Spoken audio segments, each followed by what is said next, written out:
नमस्कार जोहार। चलिए जानते हैं झारखंड की ताज़ा खबरों को, लेकिन उससे पहले अगर आपने अभी तक इस चैनल को सब्सक्राइब नहीं किया तो सब्सक्राइब कर लें, जिससे कि आपको झारखंड की ताज़ा खबर रोजाना मिलती रहे। सबसे पहले एक बार झारखंड के बोकारो जिले में मैया सम्मान योजना में बड़ा फर्जीवाड़ा सामने आया।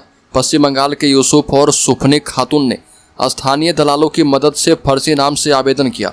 उन्होंने झारखंड सरकार से पैसे अपने बैंक खाते में ट्रांसफर करवा लिए।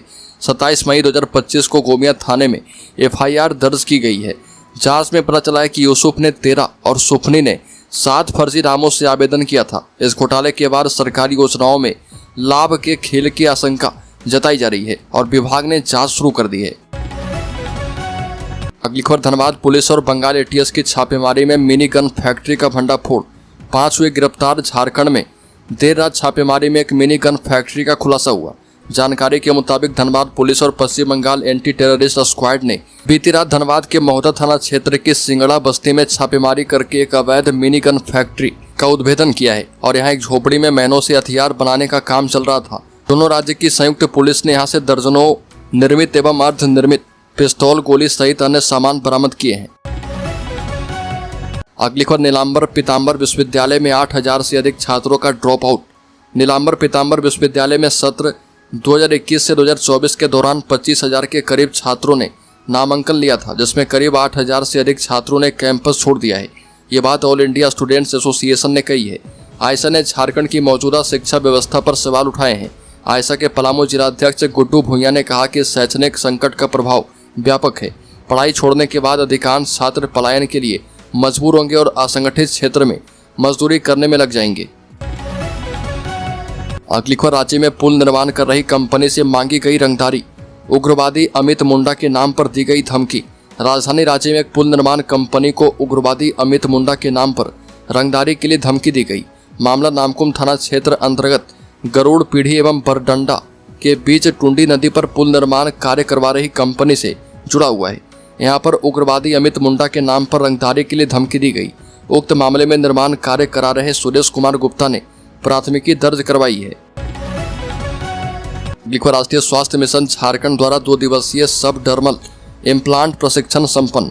झारखंड सरकार के राष्ट्रीय स्वास्थ्य मिशन के तत्वाधान में परिवार नियोजन कार्यक्रम के अंतर्गत सब डर्मल इम्प्लांट का प्रथम बैच प्रशिक्षण आयोजित किया गया और इस 2 दिवसीय प्रशिक्षण में medical college RIMS, SNMCS Dhanbad, सदर अस्पताल जमशेदपुर, सदर अस्पताल सरायकेला से आए हुए प्रतिभागियों ने मास्टर प्रशिक्षक के रूप में प्रशिक्षण प्राप्त किया, जो बाद में झारखंड के विभिन्न जिलों में इम्प्लांट्स के लिए प्रशिक्षण देने का कार्य करेंगे।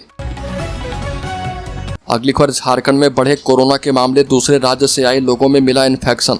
देश में कोरोना के मामले लगातार बढ़ते जा रहे। देश भर में लगभग 1200 से अधिक केस मिल चुके हैं, जिसमें करीब 12 लोगों की मौत भी हो चुकी है। झारखंड की बात करें तो राजधानी रांची में कोरोना मरीज की संख्या 1 से बढ़कर 3 पहुंच चुकी है। पहले मरीज की पुष्टि 24 मई को हुई थी।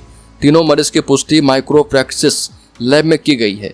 पहले मरीज को डॉक्टर मोहित नारायण के उपचार में सेंटे बीटा में एडमिट करवाया गया था। लोहरदगा के रहने वाले ये मरीज भी महाराष्ट्र से रांची आए थे। 3 में से 2 मरीज अस्पताल में भर्ती हैं, जबकि 1 मरीज घर में क्वारंटाइन है। अगली खबर, झारखंड CM हेमंत सोरेन की विधि व्यवस्था समीक्षा बैठक स्थगित। झारखंड के मुख्यमंत्री हेमंत सोरेन द्वारा प्रस्तावित राज्य की विधि व्यवस्था पर उच्च स्तरीय समीक्षा बैठक को अपरिहार्य कारणों से स्थगित कर दिया गया है। मंत्रिमंडल सचिवालय एवं निगरानी विभाग ने इस संबंध में आदेश जारी किया है। बैठक में राज्य की कानून व्यवस्था की स्थिति, अपराध नियंत्रण और प्रशासनिक व्यवस्थाओं पर चर्चा होनी थी। स्थगन के कारणों का उल्लेख नहीं किया गया है और नई तारीख की घोषणा जल्द होने की उम्मीद है। अगली खबर, पूर्व केंद्रीय मंत्री और भारतीय जनता पार्टी के वरिष्ठ नेता सुदर्शन भगत ने कहा कि सरना कोड के नाम पर कांग्रेस और झारखंड मुक्ति मोर्चा आदिवासी समाज को दिग्भ्रमित कर रही है। ये वही कांग्रेस पार्टी है जिसने 1961 की जनगणना में आदिवासी कोड हटा दिया था। उन्होंने कहा कि 2012 में संयुक्त प्रगतिशील गठबंधन सरकार के दौरान उनके जरिए लोकसभा में पूछे गए प्रश्न के उत्तर में तत्कालीन मंत्री और गृह मंत्रालय ने सरना कोड की मांग को अव्यवहारिक बताते हुए सिरे से खारिज किया था, जो आज रिकॉर्ड में भी दर्ज है। अगली खबर, राशन वितरण में अनियमितता की सूचना तुरंत विभाग को दें। बता दें कि झारखंड मुक्ति मोर्चा का एक प्रतिनिधिमंडल बोकारो में जिला आपूर्ति प्राधिकारी शालिनी खलको से उनके कार्यालय में मिला। नेतृत्व झारखंड मुक्ति मोर्चा महानगर अध्यक्ष मंटू यादव ने किया है। जून में 3 महीने का राशन एक साथ वितरित किए जाने के प्रशासनिक निर्णय का स्वागत किया गया। इस दौरान जिला आपूर्ति प्राधिकारी ने आम जनता से अपील की है कि बोकारो वासी किसी भी तरह की अनियमितता की सूचना तुरंत विभाग को दें ताकि समय रहते उचित कदम उठाया जा पाए।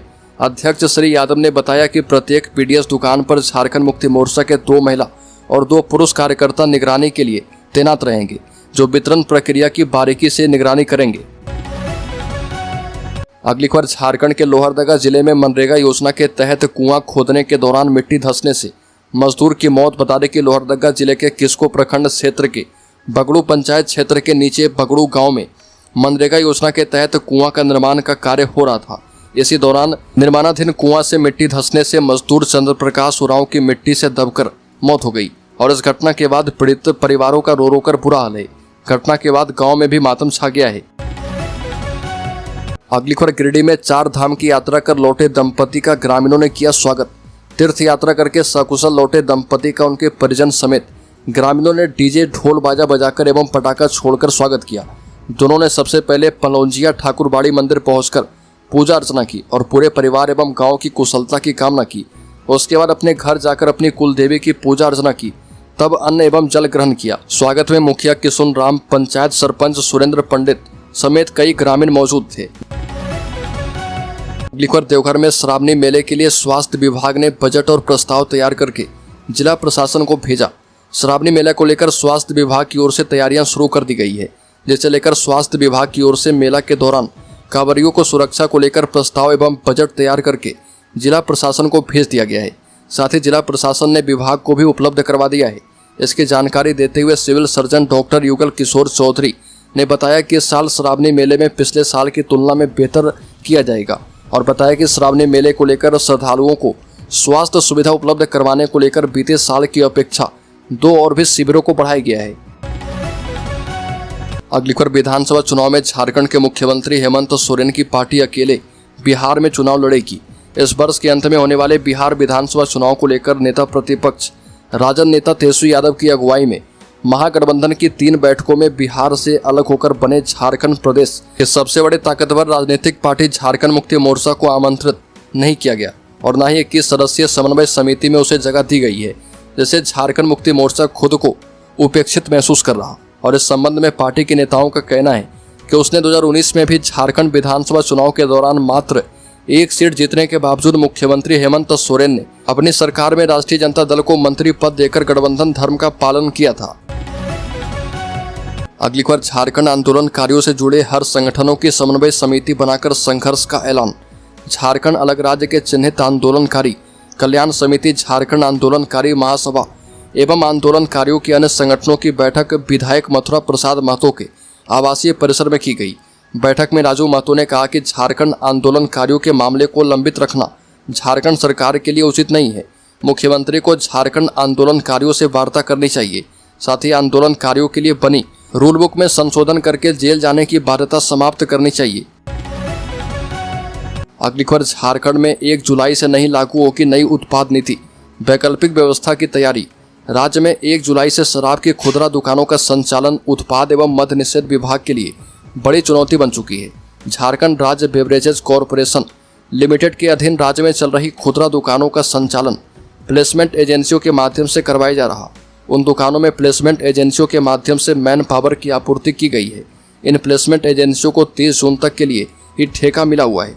ऐसी स्थिति में 1 जुलाई से शराब दुकानों का संचालन कौन करेगा, यह विभाग के लिए बड़ी चुनौती है।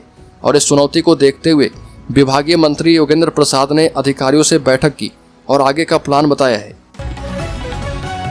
अगली खबर झारखंड दौरे पर पहुंचा 16वां वित्त आयोग राज्य की वित्तीय स्थिति का करेगा आकलन। 16वें वित्त आयोग की टीम झारखंड के 4 दिवसीय दौरे पर रांची पहुंची है। वित्त आयोग की टीम झारखंड की आर्थिक स्थिति, वित्तीय प्रबंधन, राज्य को मिलने वाले केंद्रीय अनुदान, आवंटित राशि के उपयोग एवं राज्य के लोगों की सामाजिक स्थिति से जुड़े विषयों का आकलन करेगी। और इसके लिए आयोग की टीम राज्य के विभिन्न इलाकों का भ्रमण करेगी और राज्य सरकार के अधिकारियों एवं अलग अलग हित समूहों के साथ विमर्श करेगी और उनका पक्ष भी सुनेगी। अगली खबर झारखंड में दूध की गाड़ी से नकली अंग्रेजी शराब की हो रही थी तस्करी। 2 लाख की शराब के साथ वैन जब्त की गई। बता दें कि राज्य के गिरिडीह के गांडे में दूध की गाड़ी में छिपाकर नकली शराब का कारोबार करने वाले गिरोह का पुलिस ने खुलासा किया। वाहन में अवैध अंग्रेजी शराब की खेप बिहार ले जाने की गुप्त सूचना पर पुलिस अधीक्षक के निर्देश पर कार्रवाई की गई है। एसडीपीओ ने बताया कि आरक्षी अधीक्षक को मिली गुप्त सूचना के बाद उनके निर्देश पर गठित टीम ने टुंडी अहिल्यापुर मोड़ मुख्य सड़क की ओर से वाहन पंजीयन संख्या BR1GH 4126 को आते देखकर अहिल्यापुर थाना के पास रोकने के लिए कहा, लेकिन वाहन चालक ने वाहन को तेज भगाने का प्रयास किया और इससे पुलिस टीम द्वारा बैरिकेडिंग के सहयोग से उसे रोका गया। अगली खबर, झारखंड सहायक आचार्य परीक्षा पर सुप्रीम कोर्ट का आदेश, 1 महीने में जारी हो रिजल्ट। सहायक आचार्य की नियुक्ति के लिए परीक्षा का रिजल्ट 1 महीने में जारी करने का निर्देश दिया गया। कोर्ट ने परिमल कुमार एवं अन्य की अवमानना याचिका पर सुनवाई करते हुए ये निर्देश दिए हैं। कोर्ट ने झारखंड के मुख्य सचिव और झारखंड राज्य कर्मचारी चयन आयोग के सचिव को कोर्ट के आदेश का पालन कर सूचित करने का निर्देश दिया। सुप्रीम कोर्ट ने कहा कि यदि अनुपालन रिपोर्ट जमा नहीं की गई तो संबंधित अधिकारी के खिलाफ अवमानना का मामला चलाया जाएगा। अगली खबर, एजुकेटिंग अथॉरिटी का बड़ा फैसला, मामला लंबित रहने तक ईडी के कब्जे में रहेगी जब्त की गई संपत्ति। टेंडर कमीशन घोटाला मामले में मनी लॉन्ड्रिंग के तहत जब्त सभी चल अचल संपत्ति ईडी के कब्जे में रहेगी। ये संपत्ति तब तक ईडी के कब्जे में रहेगी जब तक मामला लंबित है। ईडी की एजुकेटिंग अथॉरिटी ने ईडी एवं आरोपियों की दलील सुनने के बाद ये फैसला दिया है। ईडी ने इस मामले में छापेमारी की थी और करीब 37 करोड़ रुपए नकद भी जब्त किए थे।